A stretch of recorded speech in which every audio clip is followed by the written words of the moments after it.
ये जहानाबाद से और सिवान ले जाएंगे बहुत थाली। तो क्या कहते हैं कि बाबा बाबा सब कहे, कि बाबा बाबा सब कहे, अब मैया न कहे कोई। अब बाबा के दरबार में मैया कहे सो।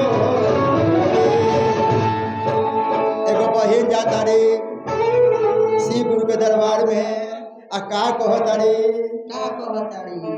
अरे धर के शिव गुरु, भाई तो साथ दीजिएगा, कि धर के शिव गुरु नामे करे जावा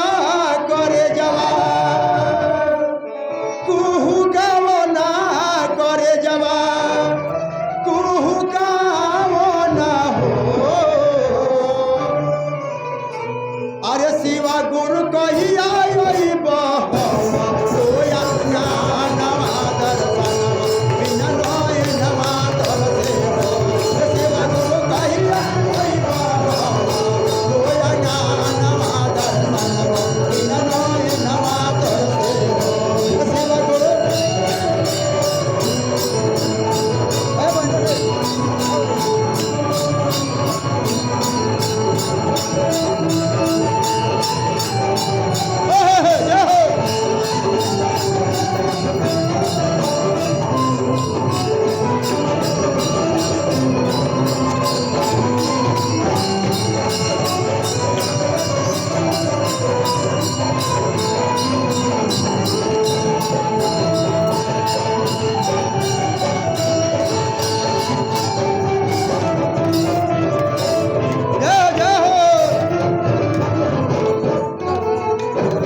जंगले जंगले भटकत भटकत भांग धतुरवा लैली हो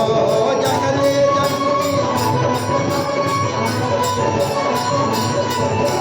जंगले जंगले भटकत भटकत भांग धतुरवा लैली हो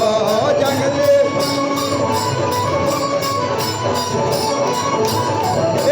शिवा गुरु के भोगवा लगायब यही सोचत रहली हो शिवा गुरु के भोगवा लगायब यही सोचत रहली आज ले न अइल मोरे अनानवा ना दिहला दरसानवा ना दिहला दरसानवा नु हो शिवा गुरु कहिया अइबा हम रोया ना हो दर्शना इन नय नवा कर दे हो शिवा गुरु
गईली हम टोलावा महलवा सखिया सहेलिया बोलवली हो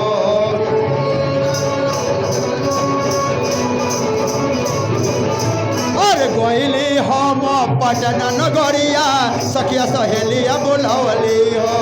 गईली हम पटना नगरिया सखिया सहेलिया बोलवली शिव गुरु के चर्चा करायब यही सोचत रहली हो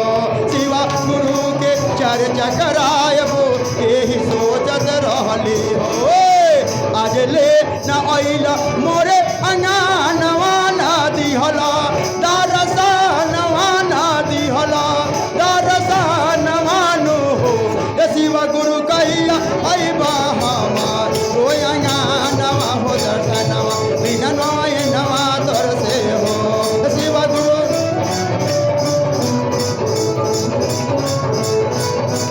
जय हो जय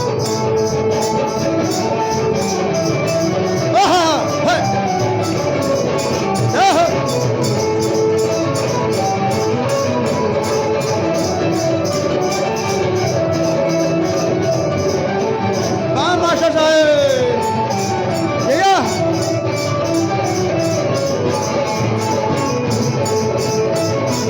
कंगन टूट गए